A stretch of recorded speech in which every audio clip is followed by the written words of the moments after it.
ఖమ్మం జిల్లా ముదిగొండ మండలం బాణాపురంలో లంచం తీసుకుంటూ ఉండగా పంచాయతీ కార్యదర్శి సురేష్ను ఏసీబీ అధికారులు పట్టుకున్నారు.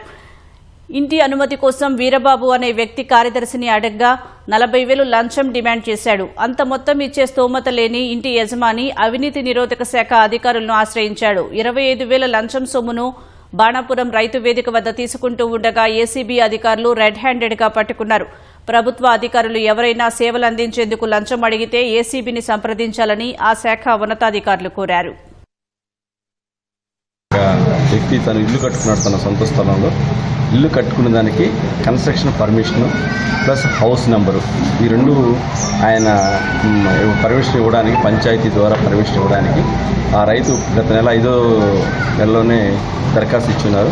ఫస్ట్ రైతు కలిసినప్పుడు 40,000 రూపాయలు ఇస్తేనే మీకు ఇంటి నెంబర్ ఇవ్వడం కానీ బిల్డింగ్ పర్మిషన్ ఇవ్వడం కానీ జరుగుతుందని చెప్తుంది. నా తర్వాత రైతు మీకు విధులైన పరిస్థితిలో దాన్ని రిక్వెస్ట్ చేస్తే అది 25,000కి వచ్చింది. ఆ 25,000 రైతుకి ఇవ్వడం ఇష్టం లేదు.